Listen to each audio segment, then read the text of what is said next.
Hello दोस्तों, इस YouTube channel पर आपका स्वागत है। प्रत्येक सेट में हम आर और ई एग्ज़ाम के लिए चुनिंदा प्रश्नों को सेलेक्ट करके लाते हैं, तो आप क्लास को वॉच कीजिएगा। इस सेट में भी सभी अच्छे लेवल के प्रश्न ही शामिल किए गए हैं। प्रश्न नंबर 1, निम्नलिखित कथनों पर विचार करें, सत्य कथन चुनें। उत्तर प्रदेश उर्दू अकादमी की स्थापना वर्ष 1972 में की गई थी। कन्हैया लाल मणिक लाल केंद्रीय हिंदी संस्थान आगरा में स्थित है। उत्तर प्रदेश संस्कृत संस्थान की स्थापना वर्ष 1976 में की गई थी। तो कोड के माध्यम से सही उत्तर का यहाँ पर चयन करना है। राइट आंसर ऑप्शन सी है। तीनों कथन यहाँ पर सत्य लिखे हुए हैं। तो आपको याद रखना है कि उत्तर प्रदेश उर्दू अकादमी की स्थापना वर्ष 1972 में की गई थी और संस्कृत संस्थान की स्थापना 1976 में की गई थी। तीनों यहाँ पर अच्छे पॉइंट हैं। प्रश्न नंबर 2, निम्नलिखित में कौन एक लोक नृत्य बुंदेलखंड क्षेत्र का नहीं है? पाईडंडा, शेरा, चरकुला, राई। तो यहाँ पर आप समझ गए होंगे, ऑप्शन सी राइट आंसर है। चरकुला नृत्य बुंदेलखंड क्षेत्र का नहीं है, यह नृत्य ब्रज क्षेत्र का है।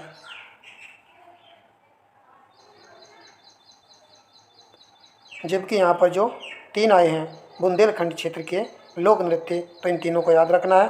पाई डंडा तो याद ही रहता है, शेरा और राई को भी याद कर लेना है कि यह उत्तर प्रदेश के लोक नृत्य हैं और बुंदेलखंड क्षेत्र में ये प्रसिद्ध हैं।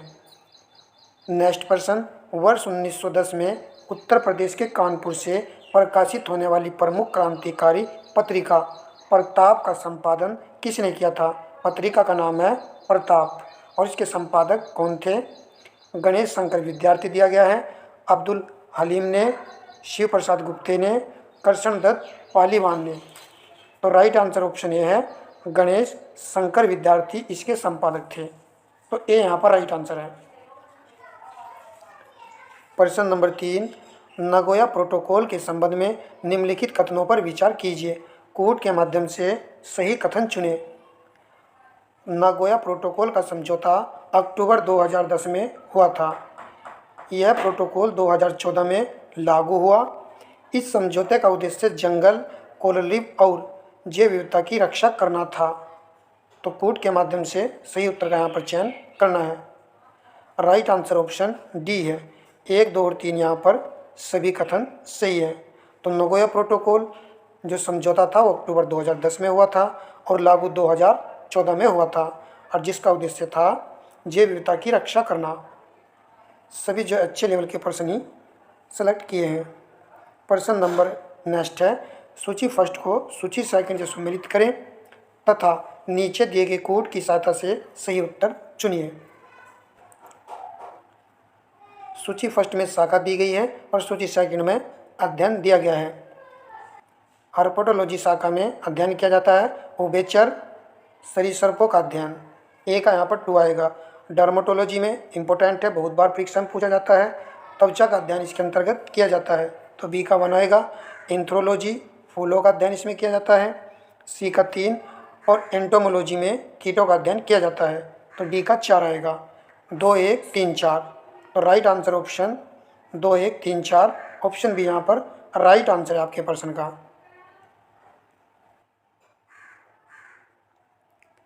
निम्नलिखित कथनों में से कौन सही है? सही कथन का चयन करना है। धातुएं अधिकांशतः ठोस होती हैं एवं ऊष्मा की अच्छी चालक होती हैं। तो आप जानते होंगे कि अधिकांश धातुएं जो है ठोस ही होती हैं और वे ऊष्मा की अच्छी चालक होती हैं। तो पहले वाला स्टेटमेंट सही लिखा हुआ है। पारा धातु है इसलिए साधारण ताप पर ठोस अवस्था में विद्यमान रहती है। तो यहाँ पर राइट आंसर ऑप्शन ए है। केवल जो है फर्स्ट वाला कथन सही है। पारा किस प्रकार की धातु होती है? तो यह एक द्रव धातु होती है जो कि ताप पर ठोस अवस्था में नहीं द्रव अवस्था में विद्यमान रहती है। तो यहाँ पर पहले वाला कथन सही था। प्रश्न नंबर नेक्स्ट, निम्नलिखित युग्मों में से कौन एक सही सुमेलित नहीं है? विटामिन और विटामिन की कमी से होने वाला रोग यहाँ पर दिया गया है। 1% जो 100% परीक्षा में विटामिन से बनता ही है। विटामिन ए की कमी से जीरोपैथेलिया रोग होता है जो कि यह रोग आँख से संबंधित है। विटामिन B2 की कमी से किलियोसिस रोग दिया गया है यहाँ पर, और विटामिन B12 घातक रक्त क्षीणता रोग होता है। विटामिन E की कमी से चर्म रोग यहाँ पर दिया गया है। तो सही सम्मिलित नहीं है ऑप्शन डी, विटामिन E की कमी से चर्म रोग नहीं होता है। विटामिन E की कमी से कौन सा रोग हो जाता है? जनन शक्ति में जो है कमी आ जाती है इस रोग की कमी से। ऊपर के तीनों पॉइंट यहाँ पर सही है। प्रश्न नंबर 8 है, निम्न कथनों पर विचार कीजिए, उपयुक्त में से कौन सा सही कथन है? तो सही कथन का हमको यहाँ पर चयन करना है। सेरिबरम पश्च मस्तिष्क का हिस्सा है। सेरिबरम बुद्धिमत्ता, चेतना शक्ति व स्मरण शक्ति का केंद्र है। तो राइट आंसर ऑप्शन बी है, केवल 2 वाला कथन यहाँ पर सही लिखा हुआ है। सेरिबरम जो है मस्तिष्क का भाग होता है और यह पश्च मस्तिष्क का हिस्सा नहीं होता है, यह है अग्र मस्तिष्क का हिस्सा होता है। यह हमारा यहाँ पर मस्तिष्क है, इस प्रकार का हमारा मस्तिष्क है जो कि अग्र भाग का ये हिस्सा होता है। और सेरिबरम जो है इससे चेतना शक्ति और स्मरण शक्ति का ये केंद्र होता है। चलिए अब नेक्स्ट प्रश्न हम देखते हैं। लेukemia रक्त कैंसर में लाल रक्त कणिकाओं की संख्या बढ़ जाती है, श्वेत रक्त कणिकाओं की संख्या बढ़ जाती है। तो दोनों में आंसर है। तो राइट आंसर ऑप्शन बी है, श्वेत रक्त कणिकाओं की संख्या बढ़ जाने के कारण ही लेukemia रक्त कैंसर जो है हो जाता है। प्रश्न नंबर 10, निम्न युग्मों में से कौन सा एक सही सुमेलित नहीं है? हरे पौधे उत्पादक करेक्ट है। हिरण प्राथमिक उपभोक्ता, तो हिरण जो है प्राथमिक उपभोक्ता होता है, सही पॉइंट दिया गया है। बाज द्वितीयक उपभोक्ता यहाँ पर दिया गया है। और सूक्ष्म जीव अपघटक, राइट आंसर ऑप्शन सी है, यह सही सुमेलित नहीं है। बाज जो है आपका किसके अंतर्गत आएगा? तृतीयक उपभोक्ता के अंतर्गत यह आएगा। निम्नलिखित युग्मों में से कौन सा एक सही सुमेलित नहीं है? रोग और यहाँ पर पादप दिए गए हैं। गुच्छ शीर्ष रोग केला दिया गया है, उकटा रोग अरहर दिया गया है, लाल सड़न रोग गन्ना दिया गया है, और कोली रोगा रोग आम यहाँ पर दिया गया है। ये दोनों पॉइंट तो आप जानते ही होंगे और हमने कई बार ये करा भी है कि उकटा रोग जो अरहर की फसल में देखने को मिलता है, और लाल सड़न रोग तो आप सभी जानते हो कि गन्ने की फसल में होता है। ए और डी में आंसर है। तो डी चुनने वाले विद्यार्थियों का राइट आंसर है, यह रोग जो आम से संबंधित नहीं है। कोली रोगा रोग जो पहली बार देखा गया था अखरोट में, किस फसल में देखा गया था उसको पहली बार? अखरोट की फसल में। और गुच्छ शीर्ष रोग केला में आपको देखने को मिलता है। तो ये तो इजीली तरीके से याद रहेगा। केला जो है आप देखते हो गुंछे में होता है, तो इसी प्रकार आपको याद रख लेना है कि गुच्छ शीर्ष रोग केला से ही संबंधित रोग है। देखिए सभी तरह के प्रश्न एग्जाम में पूछे जाते हैं और हम प्रत्येक सेट में अलग अलग तरह के प्रश्नों को शामिल करते हैं। तो आप वीडियो को पूरा वॉच किया करो और प्रत्येक सेट को वॉच किया करो भाई, इससे आपको बेनिफिट जरूर मिलेगा एग्जाम में। प्रश्न नंबर नेक्स्ट देखिए, जचिंद्र नाथ मुखर्जी निम्नलिखित में से किस क्रांतिकारी समिति या समितियों के सदस्य रहे हैं? अनुशीलन समिति दी गई है, युगांतर दी गई है और गदर पार्टी दी गई है। कूट की सहायता से सही उत्तर का चयन करें। नाम दिया गया है जचिंद्र नाथ मुखर्जी।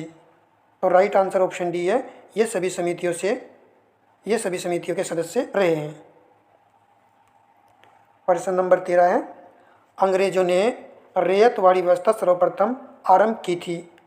बंगाल प्रेसिडेंसी में, आगरा में, बम्बई प्रेसिडेंसी में, मद्रास प्रेसिडेंसी में। तो राइट आंसर ऑप्शन डी है, मद्रास प्रेसिडेंसी में रैयतवाड़ी व्यवस्था को लागू किया गया था। रैयतवाड़ी व्यवस्था का संबंध जो है मालिकाना हक से था और इस व्यवस्था को लागू किया गया था 1792 ईस्वी में। चलिए आगे हम चलते हैं। कथन कारण का प्रश्न है। अभी कथन है,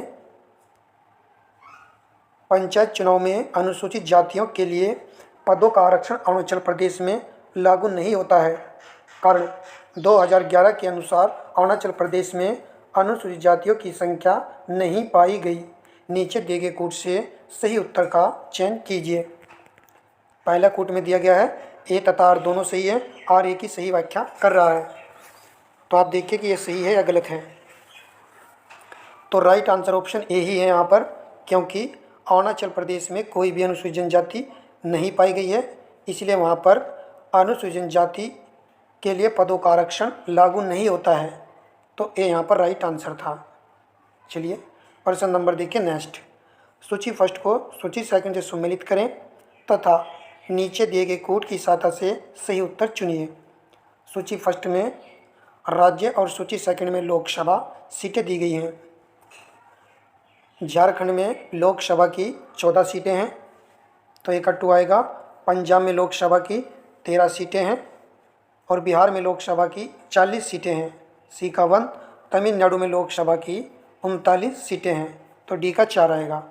तो राइट आंसर हमारा ऑप्शन डी है, 2, 3, 1, 4। प्रश्न नंबर नेक्स्ट। भारत सरकार अधिनियम 1935 को संदर्भ में निम्नलिखित कथनों पर विचार करें। सही कथन या कथनों का चयन करें। प्रांतों में द्वैध शासन की व्यवस्था शुरू हुई। केंद्र में द्वैध शासन प्रणाली का शुभारंभ किया गया।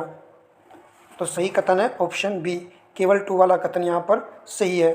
प्रांतों में द्वैध शासन की व्यवस्था की शुरुआत हुई थी भारत सरकार अधिनियम 1919 के माध्यम से। तो इस प्रकार यहाँ पर पहले वाला कथन सही नहीं था।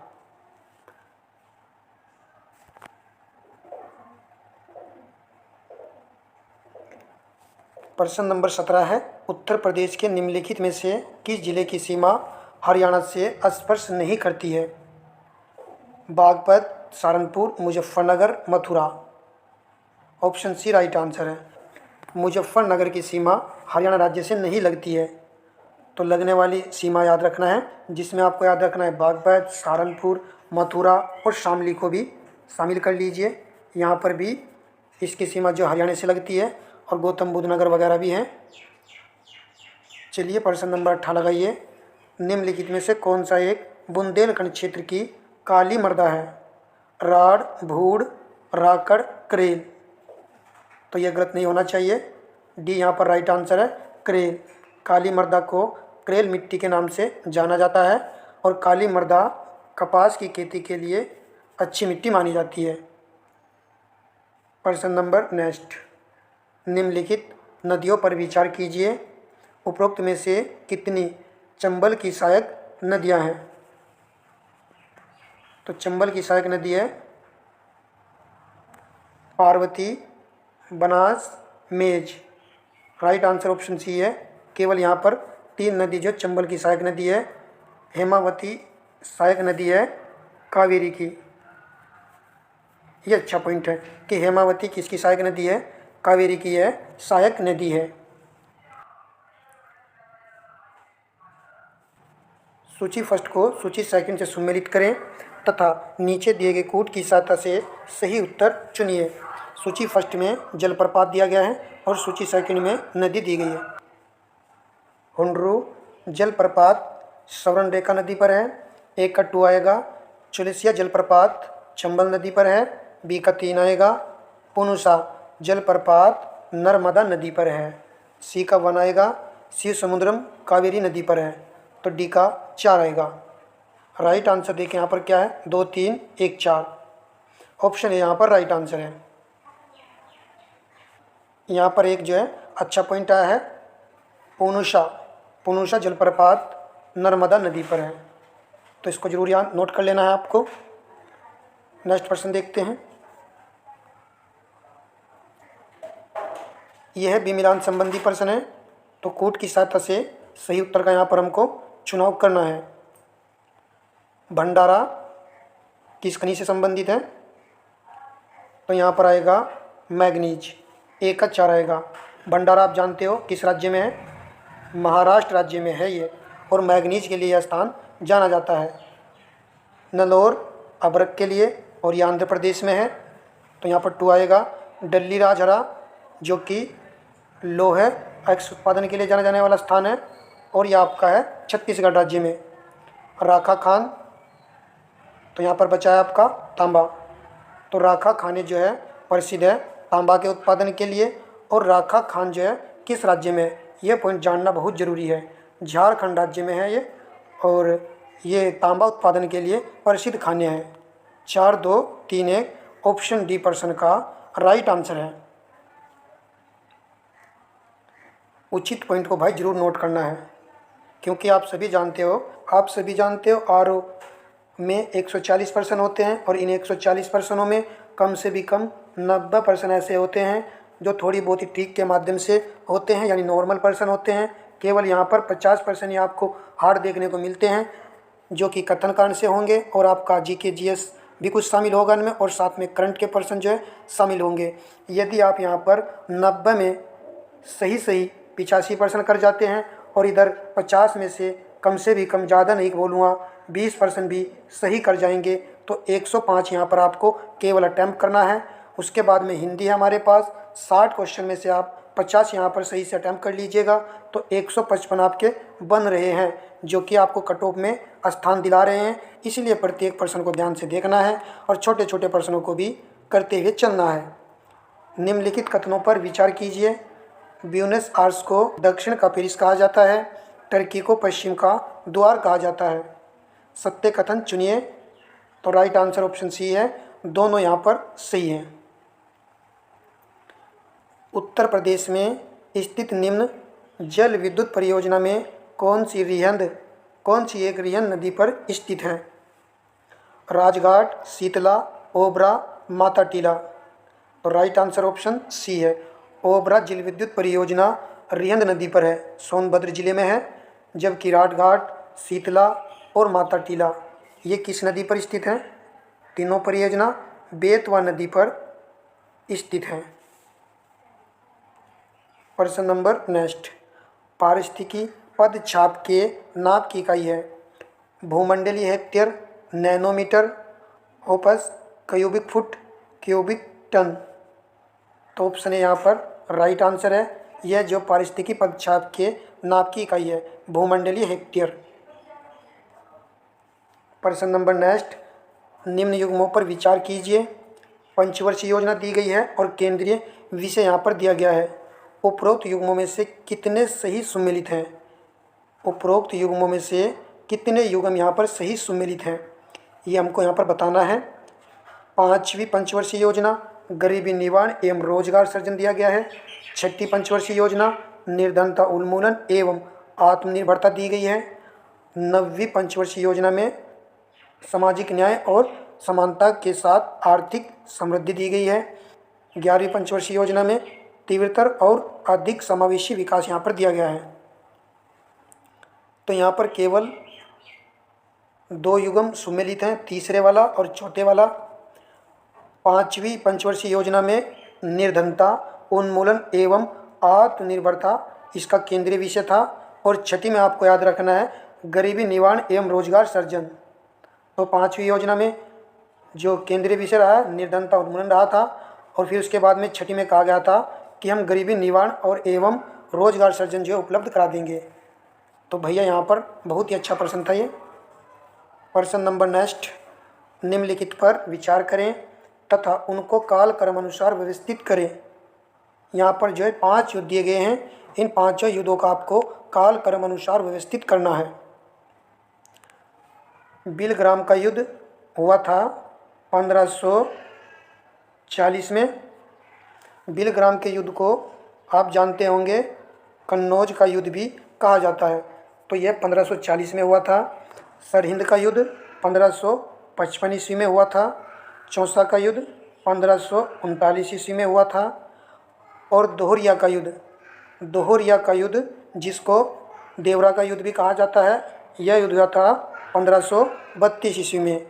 और चंदेरी का युद्ध 1528 ईस्वी में हुआ था। तो यहाँ पर जो है 5 युद्ध हमने मेंशन किए हैं, और 5 युद्ध आपके जो है याद रहने चाहिए, क्योंकि प्रश्न जो इससे बन ही जाता है। इस प्रकार हमारा राइट आंसर यहाँ पर ऑप्शन सी है, 5 4 3 1 2। नेक्स्ट प्रश्न देखते हैं। भाई वीडियो को लाइक और शेयर अवश्य कर दिया करो, और हम बोल रहे हैं आपसे कि दोस्तों में ज़्यादा से ज़्यादा भाई शेयर किया करो, ताकि नए विद्यार्थी हमसे जुड़ सकें। अजंता गुफा के संबंध में निम्नलिखित में से कौन सा कथन सही नहीं है? अजंता की गुफाएं महाराष्ट्र के औरंगाबाद जिले में बागोरा नदी के तट पर स्थित है। तो ये वाला पॉइंट हम सभी जानते हैं, सही है। यहाँ पर जान लेना है कि बाघोरा नदी के तट पर स्थित है। अजंता गुफा के चित्र बौद्ध, जैन तथा हिंदू तीनों धर्म से संबंधित हैं। अजंता गुफा के निर्माण में सर्वाधिक योगदान वाकाटक राजाओं का है। ये शायद प्रश्न किसी न सेट में आया होगा, तो ये सही है। यहाँ पर गुफा संख्या 17 को चित्रशाला के नाम से जाना जाता है। तो देखिए आंसर कौन सा आएगा यहाँ पर, तो बी यहाँ पर राइट आंसर है। यह सही सुमेलित नहीं है। बौद्ध, जैन तथा हिंदू तीनों धर्म से संबंधित है। एलोरा के गुफा सेल, तो बी यहाँ पर राइट आंसर था। प्रश्न नंबर नेक्स्ट देखिए, निम्न में कौन सी व्यवस्था 15वें संशोधन अधिनियम 1963 के द्वारा नहीं की गई थी। यह भी एक इम्पोर्टेंट प्रश्न है। तो 15वें संविधान संशोधन अधिनियम 1963 के द्वारा उच्च न्यायालयों को निर्वाचन याचिका पर सुनवाई की शक्ति प्रदान करना, उच्च न्यायालय के न्यायाधीशों की सेवानिवृत्ति की उम्र 60 वर्ष से बढ़ाकर 62 वर्ष करना, उच्च न्यायालय के सेवानिवृत्त न्यायाधीशों की उसी उच्च न्यायालय में कार्यकारी न्यायाधीशों के रूप में नियुक्ति की व्यवस्था करना। तो ये इस नियम का बिल्कुल सही पहलू है। उच्च न्यायालय के सेवानिवृत्त न्यायाधीशों की उच्च न्यायालय में अस्थायी न्यायाधीशों के रूप में नियुक्ति की व्यवस्था करना। आप थोड़ा सा समझिए कि उच्च न्यायालय में सेवानिवृत्त न्यायाधीशों की उच्च न्यायालय में अस्थायी न्यायाधीश के रूप में नियुक्ति की जा सकती है। तो ये भी सही है। यहाँ पर जो सही सुमेलित नहीं था वो ऑप्शन ए है। इसको बी वाले को जरूर याद रखना है कि उच्च न्यायालय के न्यायाधीशों की सेवानिवृत्ति की उम्र 60 से बढ़ा करके 62 वर्ष करना 15वें संशोधन अधिनियम 1963 का एक अच्छा पहलू था। यहाँ पर सही नहीं था ऑप्शन ए। ये तीनों आपको अच्छे से देख लेने हैं। प्रश्न नंबर नेक्स्ट है, गोदावरी नदी की सहायक नदियों का उद्गम से डेल्टा की ओर सही क्रम होगा। तो यहाँ पर सही क्रम कहा गया है और कहा गया है कि उद्गम से डेल्टा की ओर गोदावरी नदी की सहायक नदियाँ। तो ये तो सभी यहाँ पर सहायक नदियाँ हैं, तो सही क्रम हमें बताना है। तो ऑप्शन बी यहाँ पर राइट आंसर है। वेनगंगा, पेनगंगा, प्राणहिता, इंद्रावती। कैसे भी याद करें तो इसको याद रखना है, पहले वेनगंगा आएगा, फिर पेनगंगा, फिर प्राणहिता, फिर इंद्रावती। ये गोदावरी की सहायक नदियाँ हैं। देखिए हम टेस्ट सीरीज से अच्छे प्रश्नों को सेलेक्ट कर रहे हैं, फालतू के प्रश्न नहीं छेड़ते हैं जिनकी पूछे जाने कोई प्रबल संभावना नहीं होती है। कुछ ऐसे प्रश्न भी टेस्ट सीरीज में शामिल होते हैं, परंतु हम तो उन्हीं को सेट कर रहे हैं जिनके पूछे जाने की प्रबल संभावना हो सकती है। यदि रेडियोएक्टिव परमाणु से एक अल्फा कण का उत्सर्जन होता है तो उस पर क्या प्रभाव पड़ता है।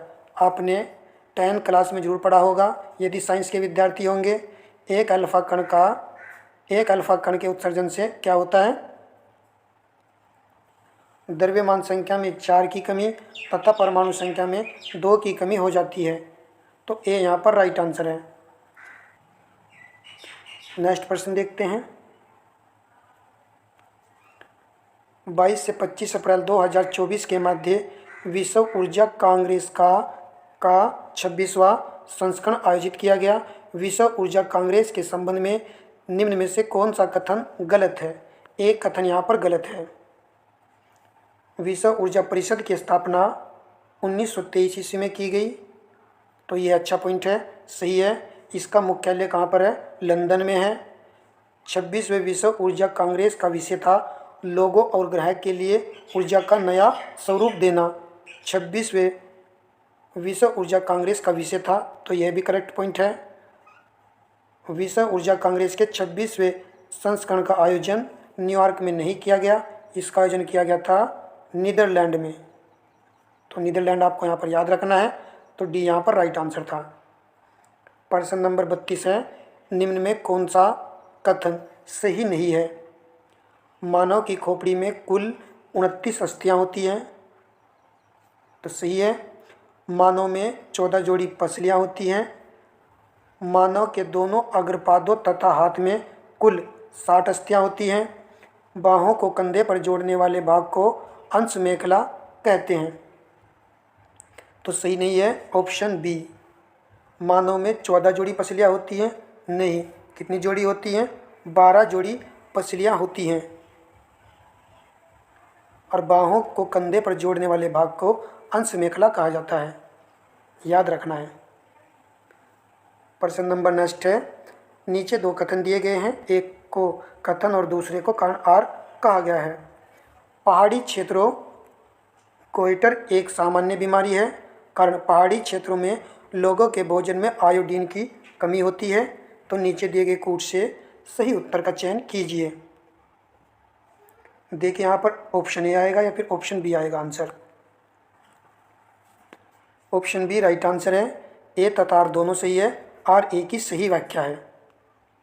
पहाड़ी क्षेत्रों में गोइटर घोंघा रोग सामान्यतः देखने को मिलता है और यहाँ पर जो है पहाड़ी क्षेत्रों में लोगों के भोजन में आयोडीन की कम मात्रा के कारण यह रोग देखने को मिल जाता है। तो इसलिए यहाँ पर दोनों सही थे और स्पष्टीकरण व्याख्या भी यहाँ पर कर रहा है। कौन सा युग्म सही सुमेलित नहीं है? बहुत ही अच्छा प्रश्न है ये। स्टॉकहोम सम्मेलन 5 जून को पर्यावरण दिवस को मनाने का संकल्प पारित किया गया था। तो इस सम्मेलन में जो है 5 जून को पर्यावरण दिवस मनाने का संकल्प पारित किया गया। पहले वाला स्टेटमेंट सही है। रियो सम्मेलन एजेंडा 21 स्वीकृति। जोहान्सबर्ग सम्मेलन द्वितीय पृथ्वी सम्मेलन भी इसको कहा जाता है। वार्सा सम्मेलन 2015 के पेरिस जलवायु समझौते को लागू करने पर सहमति। देखिए कौन सा सही सम्मिलित नहीं है, तो डी यहाँ पर राइट आंसर है। वार्सा सम्मेलन का संबंध जो है इससे नहीं था कि 2015 के पेरिस जलवायु समझौते को लागू करने पर सहमति बनी थी किस सम्मेलन की। तो यह सम्मेलन था आपका काटोविस सम्मेलन था, जो कि 2018 में आया था।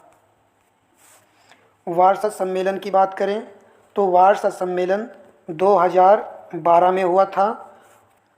इस सम्मेलन में जो है ग्रीन क्लाइमेट फंड बनाने की सहमति बनी थी।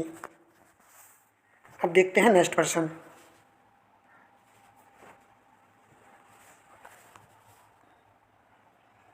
यह भी कथन कारण का प्रश्न है।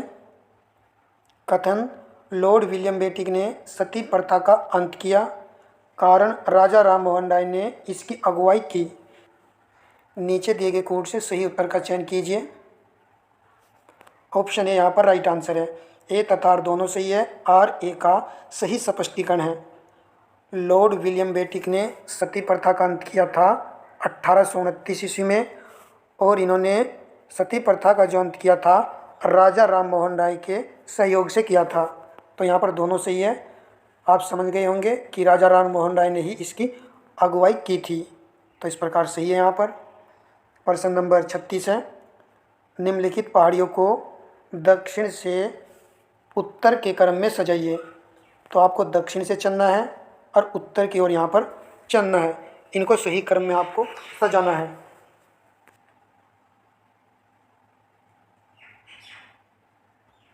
तो राइट आंसर ऑप्शन बी है। सबसे पहले पलानी की पहाड़ियाँ आएंगी जो कि तमिलनाडु में हैं।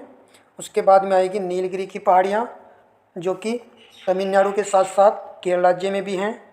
फिर आएगा आपका अन्नामलाई की पहाड़ियाँ, यह भी तमिलनाडु और केरल में फैली हुई हैं।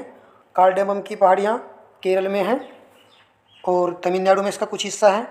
तो इस प्रकार यहाँ पर बी राइट आंसर है। कार्डेमम की पहाड़ियों को ही हम इलायची की पहाड़ियाँ भी कहते हैं, यह भी रखना है याद। तो एक बहुत ही अच्छा प्रश्न था, ये इम्पोर्टेंट है। पिछली बार जो है घाट से संबंधित प्रश्न आया था, तो इस बार आपको पहाड़ियों से प्रश्न देखने को मिल सकता है। तो इस पॉइंट को आप अच्छे से ज़रूर अध्ययन कर लीजिएगा। प्रश्न नंबर है नेक्स्ट, रीजनिंग का प्रश्न है या फिर मैथ का कह लीजिए, इसको दोनों में आता है। 40 खिलाड़ियों के एक समूह में कुछ क्रिकेट खेलते हैं और कुछ फुटबॉल खेलते हैं, कुछ दोनों। यदि 30 खिलाड़ी क्रिकेट खेलते हैं और 20 दोनों, तो केवल फुटबॉल खेलने वाले खिलाड़ियों की संख्या ज्ञात कीजिए। टोटल तो 40 खिलाड़ी हैं और जिसमें से आप देख रहे होंगे कि 30 क्रिकेट खेलते हैं और 20 दोनों खेलते हैं। तो सिंपल प्रश्न है, तो राइट आंसर ऑप्शन बी है। यहाँ पर 10 इसका राइट आंसर आएगा। 30 तो क्रिकेट ही खेल रहे हैं और 20 दोनों खेल रहे हैं, तो 20 तो यहाँ भी शामिल है, तो 10 ही हमारे पास बचे हैं। तो इस प्रकार भी आप समझ सकते हो, या फिर इन दोनों को ऐड कीजिए, 30 और 20 50, 50 में 40 घटा दीजिए, 10 में एक्स्ट्रा खिलाड़ी हैं जो कि फुटबॉल खेलते हैं। इस प्रकार के प्रश्न आपको आर में देखने को मिलेंगे। नेक्स्ट प्रश्न, हाल ही में 2 AI एंकर, AI कृषक और AI भूमि किसने लॉन्च किया है? यह प्रश्न जो बन सकता है एग्जाम में। Doordarshan, Akashvani, Zee News, All India Radio. Option A यहाँ पर राइट आंसर है। दूरदर्शन ने ये 2 आर्टिफिशियल एंकर जो लॉन्च किए हैं, AI कृषक और AI भूमि। वीडियो का लास्ट और अंतिम प्रश्न है, वीडियो को लाइक कर दीजिएगा और शेयर कर दीजिएगा। भारत की आदिवासी कला परंपराओं को प्रदर्शित करने वाली स्वदेश नामक प्रदर्शनी का आयोजन कहाँ किया गया? न्यूयॉर्क, नई दिल्ली, दुबई, लंदन। यहाँ पर देखिए, भारत की आदिवासी कला परंपराओं को प्रदर्शित करने वाली स्वदेश नामक प्रदर्शनी, ये देखिए यहाँ पर दिया गया है चित्र। और राइट आंसर यहाँ पर ऑप्शन सी है, दुबई में इस प्रदर्शनी का आयोजन किया गया है। तो दोस्तों, इस क्लास में 39 प्रश्न हमने किए थे। ललित स्टडी 105 यूट्यूब चैनल को आप सब्सक्राइब कर लीजिए। जिस दिन क्लास ना आए भाई, उस दिन आप प्लेलिस्ट से जीके जीएस की एक क्लास जरूर वॉच करें। और हिंदी की भी प्लेलिस्ट बनी हुई है। हिंदी में एक अच्छा स्कोर करना चाहते हो तो प्लेलिस्ट से एक वीडियो जरूर वॉच करें, कंटिन्यू वॉच करें, डेली वॉच करें। इससे आपको बेनिफिट होगा। अपने फ़ायदे के लिए नहीं बोल रहा हूँ, आपके फ़ायदे के लिए ही बोल रहा हूँ। तो इसलिए जिस दिन वीडियो ना आए तो उस दिन आप प्लेलिस्ट का यूज किया करो और क्लासों को देखा करो। सभी क्लासों में अच्छे प्रश्न हैं। धन्यवाद दोस्तों।